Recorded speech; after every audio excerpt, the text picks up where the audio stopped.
Okay. I'd like to call the meeting to order. Can we all rise for the Pledge of Allegiance? I pledge allegiance to the flag of the United States of America and to the republic for which it stands, one nation, under God, indivisible, with liberty and justice for all. Exits, in case anybody needs to exits, are located right over here. You can take a right or a left, and that will bring you to the outside of the building. Just want to thank everyone for coming. And since we have a couple of new faces at the table, if everybody can just go around, introduce themselves really quickly.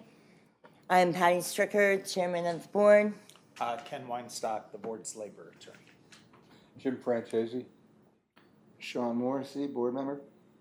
Teresa DeBrito, Superintendent. Rich Gable, teacher, high school. Meg Dedman, teacher, high school. Sharon Quinn, CEA Uniserv representative. Rosemary Evans, teacher, high school, president of EHEA. Terry Garrity, board member. Taya Jansky, board member. Thank you, everyone. Thank you for taking time out today. The purpose of today's special Board of Education meeting is to hear a grievance from the East Haddam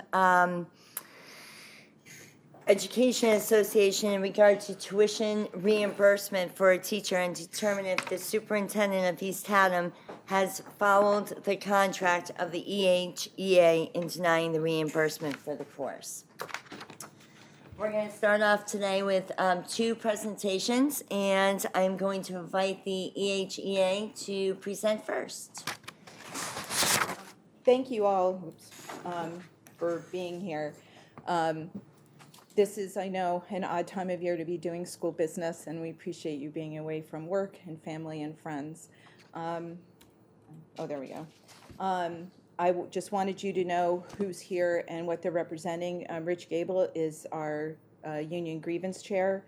Meg Dedman is the filing teacher of the grievance. Sharon Quinn is our brand new Uniserv rep. As Kim Davis retired as soon as her son had a baby, she took off for Michigan and hasn't turned back. And of course, I'm president of EHEA. So we're here because in the past, the contract has had a broader definition of interpreting reimbursed classes.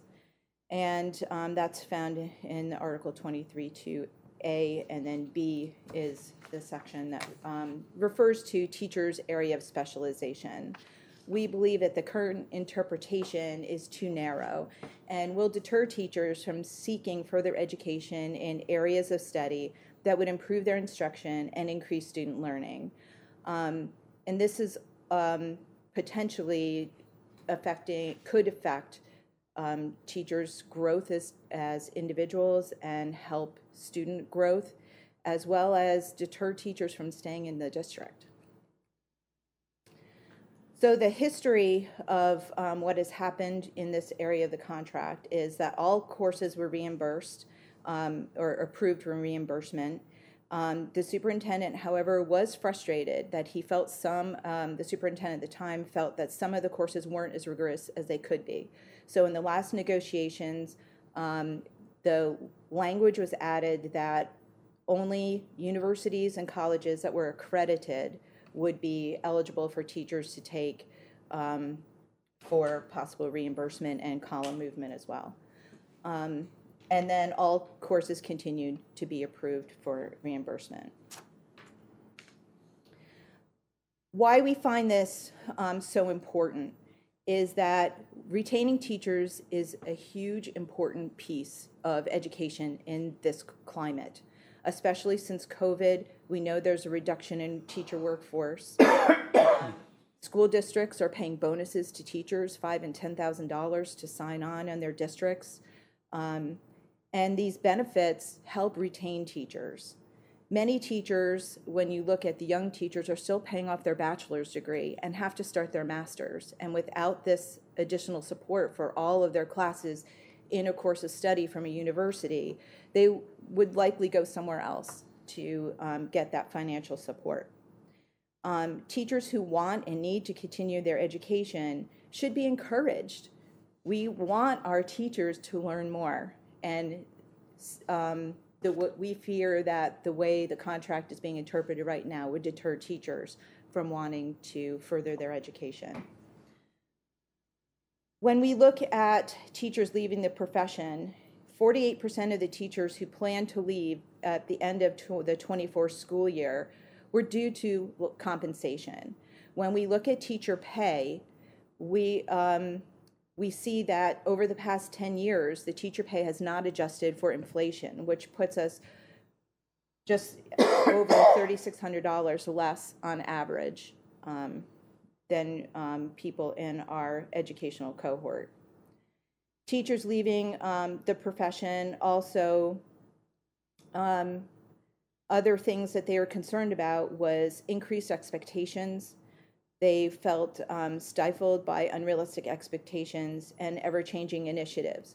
And while we have a brand new superintendent and we're looking forward to what she brings in the new school year, we're looking at more new initiatives, no doubt, and new ways of thinking on top of all the things that teachers already do, and frustration sets in very quickly. Work-life balance is something that has driven teachers from education. We have teachers here on the board, people who work in the schools, and know that our workday doesn't end when the students leave. Sometimes it's just beginning.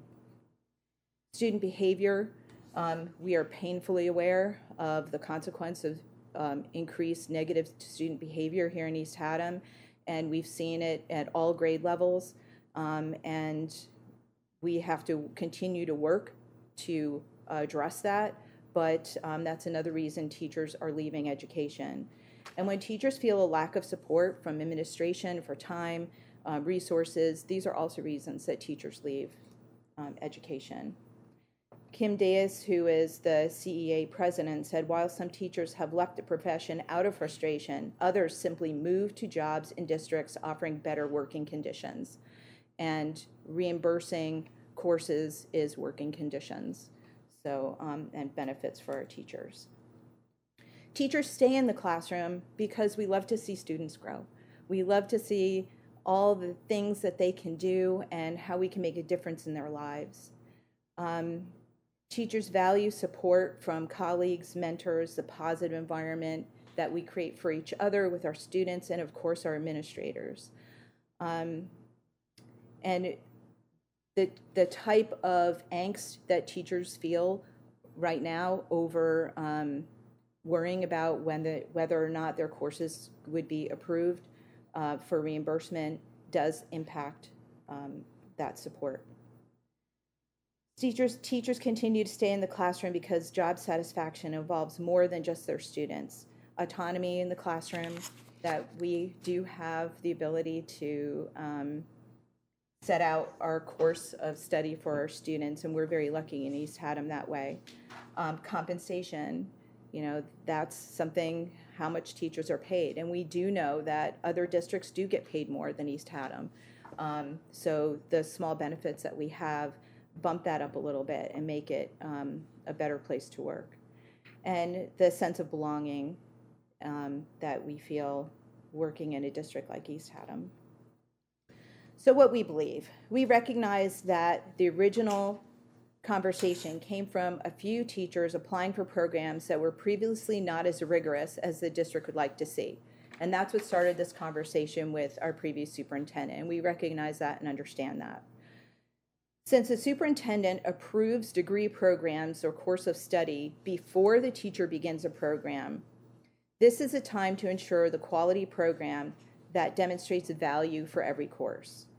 When a teacher enters a collegiate program, the university decides what courses a teacher is going to take, and the university has put a value on those courses. So we would like to see all of those courses valued for our teachers' reimbursement. And we subscribe to teaching the whole child, which means that there are areas which, on a narrow view, are outside our area of specialization, meaning our content. But it's not, because things like psychology and behavior, curriculum, these are all things that we need. And they're where as a music teacher, those are outside of my music genre without curriculum background and assistance with behavior and psychology to understand the human condition. Those are things that we need to be able to teach the whole child. Teachers facing battles and disappointment over coursework reimbursements is a frustration that will drive good teachers from East Haddam, and we know they're already talking about leaving. Teachers are already so concerned about the reimbursement that 3 teachers asked to meet with Dr. DeBrito this summer and had an online meeting with her, worried about, and what came underneath it was the worry of, how am I going to know my courses are going to be reimbursed? And clearly our superintendent doesn't have time to meet with every teacher about such things. This is a benefit for our teachers. Teachers support the idea that every course in a program of study should be eligible for reimbursement. And this is a benefit for us, but all of the teachers believe, and that's why Rich's committee thought that we should continue to bring this forward, that if we believe that these courses should all be approved, because it's a benefit for us. We're not angsting against each other about this. The amount of time also being spent on this topic is a lot of money. And in the end, we're only talking about $18,000 of the total Board of Ed budget. It's a lot of time to spend on a small amount of money. So we would like to create a long-term solution out of this, because we don't want to be back here again, because it's just too much time. I went through the courses of study that have been approved for reimbursement. On the left-hand column is previous considered within the areas of teacher specialization, though not specific to content area, and then courses that were in the teacher's content area. So as you go through already, the classes specific to content area are done on the second page, and we have 2 more pages of courses. And when you look at parent involvement in education, education current issues affecting classroom teachers, data storytelling, social justice, and policy, these are things that teachers need. They're current issues. They're things that teachers need to chew on and talk about with collegiate professors and peers from around the state in their courses. And with the narrow view of content only, teachers wouldn't be reimbursed for these classes, like the psychology class that Meg has applied for. So Meg, you want to address? Yeah, so thank you all very much. I know that summertime is valuable, very much so. Thanks for being here. I was just going to say that Wesleyan's University Graduate Liberal Studies program was built primarily with educators in mind. And so in the fall of 2021, my first course for their Graduate Liberal Studies Master's in Philosophy program with a concentration in education and human development was approved. Every course that I've applied for within that program up until one of my summer courses that I heard about in May has been approved without issue. When I first submitted my reimbursement request for the program, it included all the information about the depth of the study and all of the requirements within it. And one of the attachments is actually a letter from my advisor, which outlines basically how the program is developed. So when it's the one that says, I am writing to provide information about Wesleyan's. So I take great pride in it, but it's extremely rigorous, and I also like the balance of it. The professors in the program they have advanced degrees from prestigious institutions, but more importantly, they're encouraging me along with all of the other teachers, like at least 50% of the participants are Connecticut educators. They're encouraging us to think about important issues like diversity, inclusion, and explore things like race, ethnicity, gender, and find avenues to address some of these important issues in the classroom. So at every turn, I feel like I've been experiencing a broadening of perspective. I've been able to bring back new learning into my classroom, and it's improved my practice as a teacher. And while earning this degree, I was encouraged to publish in a National Graduate Liberal Studies publication about individuals with disabilities. So I feel like I'm better able to understand, teach, and reach the whole child because of this program.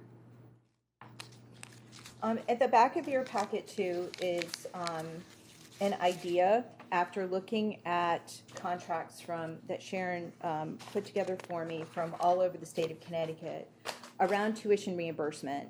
And this would be honestly the most comprehensive of any tuition reimbursement that I had seen. Just like in any contract negotiation, the bold is things that would be added, crossouts deleted, and the big hit things for us to be thinking about in going forward to if we are not going to use the broad definition of a professional education course, and then that the idea of that to be a course within the teacher's area of specialization, which would be all the elements of teaching. There's things added here, such as a teacher would need to have a B or better for reimbursement. And then the big ticket would be F, where a teacher would need to remain in the district for 2 years after receiving payment for collegiate reimbursement. Otherwise, they would have to pay back the money. So that is something that one of our local unions have in their contract in the Shoreline. And I've gone over this with the negotiating team and our past president, and there's a lot of support for this this type of solution to the problem that we have if we can't have a broader definition of 2B. And I think that's all we have. Anything else, Sharon? Rich? Anything else? That concludes your presentation. Dr. Tabrita? Good morning, everyone. Good to see everybody. I think we're all in agreement. This is probably not where we'd want to be on a July day, but it's still good to see you. I appreciate the level of insight and the research and history. As you've indicated, a lot of those, they all were approved before me. Just recently, I approved some, like the literature and adolescent course that Meg had taken just a few months earlier. So in this role, and being new, really critical to follow the contract because it's agreed upon language between the Board of Ed at the time and the bargaining unit. So the language indicating teacher's area of specialization is the topic for today. I understand you believe it's narrow. It certainly isn't speaking to teacher retention. That's certainly not the intent, and the focus certainly is not to discourage education, and obviously salary movement in regard to the other articles. So there are 3 articles that are a part of tuition and salary movement, Articles 11, 13, and 23. So when I realized there was confusion, I had sent Rosemary a letter with 2 new forms to delineate between a program that has approval for salary movement, which is different than tuition reimbursement per course. So they're in different articles of the contract. I want to make sure that that distinction is made. So in addition to no one discouraging anyone from further education, professional development is absolutely relevant. So key topics you just brought up about current events in society, about the needs of social emotional learning, all of that professional development supports 100% and pays 100%. When you bring up curriculum writing, teachers do write curriculum. I would classify that as an area no matter what the content is, because you are the ones delivering the curriculum, and we want the writers of the curriculum to be delivering the curriculum, not somebody else writing that particular curriculum. In addition, I understand that at the college level, the June 20th letter that I received that you referenced about the scope of the program and at the university deciding what the courses are, you and I talked about that on May 7th when I first approached you about why this particular course request wasn't in line with the contract.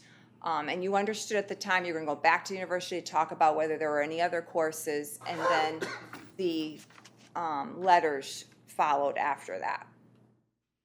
I think just to be transparent, when you didn't mention that am I allowed to talk? I don't know, am I still presenting, or did you still have things I can that wait. you? Oh. Okay, if you can just finish your presentation Okay. first. So you don't know my initiatives, so I'm not looking to add to people's plates for the new school year. I really do think that we have to maximize the staff that we have and really focus on what kids need in the classroom. Although there are stressors out there, we have a lovely community that we serve. And I've been in other districts with much more challenging student issues, so I just want to make sure that I share that, that we have a wonderful community of learners. Teachers do seek permission in advance, as you've indicated, and it was lovely to meet with the 3 teachers. They're really just thinking about salary progression and what qualifies within that article. I did just receive yesterday, after they've done research, and I don't mind meeting with teachers at all. That's one of my biggest commitments, is to work alongside teachers, so I would never limit meetings with teachers, but want to just reiterate that I'm responsible for adhering to what was previously agreed upon language. That's my role. I can't deviate. Board's attorney has already told me I cannot deviate because it's in the contract. And that is really what I wanted to just bring to light, especially being somebody new, and you've enlightened me with more information today, so thank you.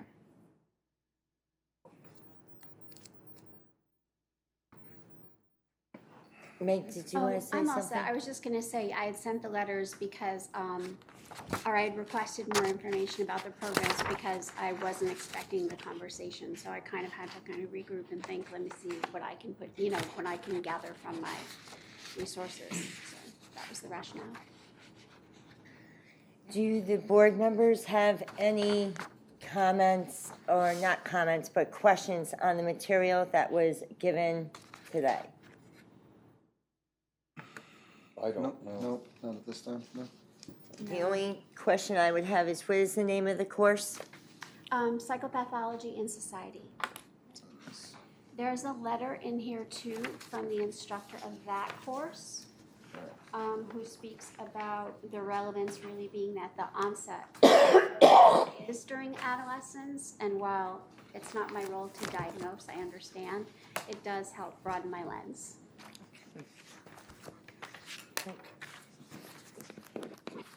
Any last questions? Okay. What I would like to do at this point is see if there is a motion for the Board of Education to go into executive session with our attorney, Ken Weinstock, to review and the material that we, So moved. Second. all in favor? Aye. Fantastic. All right. So if you guys want to relax and whatever you want to do, we're going to go into the other room and we will have Cindy come in, shut this off so you're not being recorded the whole time, and we will be back shortly. Thank you. Thank you. Thank you. Oh, I'm sorry, Ken.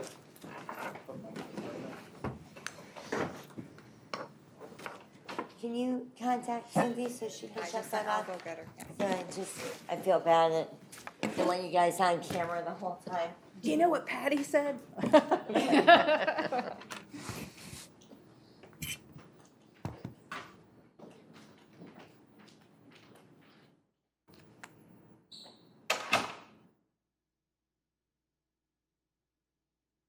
think we could just push the system off, but I don't want to mess that up.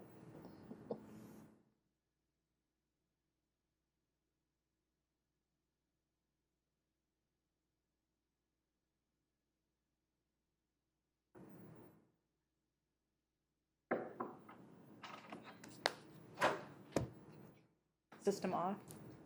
Did you hit system? I didn't, I was scared. We didn't want to mess with it. Is there, oh, okay. Is there a motion for the decision of the board? I would like to make a motion that we support the superintendent's denial of the payment for the contract, or for the course. Deny the grievance. Second? Any further discussion? No. All in favor? Aye. Aye. Anybody opposed? Obviously not. Okay, motion carries. I do want to just kind of close with this. I think that the Board of Education has voted, as you just heard, to deny the grievance because the board does not feel that this particular course meets the definition of what is reimbursable under the language of the existing contract. It should be noted that this grievance is limited to this particular course and not all courses. Also want to make sure that it's noted that the board's decision to deny this grievance is not meant to prevent any teacher from continuing to pursue their education or obtaining advanced degrees by which the contract results in increased pay. And I think that's very important that the board wants to convey that. In fact, the board would like to encourage our teachers to continue their education and obtain advanced degrees, which will result in the corresponding increase of pay. Because of the limit of the agenda, we cannot discuss any MOUs or MOAs. This is a great topic that we can bring up in future negotiations when they do come up. With that, is there a motion to adjourn? So moved. Okay, any discussion? All those in favor? Aye. Aye. Okay. You did, thank you, everyone. Who did motion to adjourn? You did? Carrie? And you did a second? I have to hand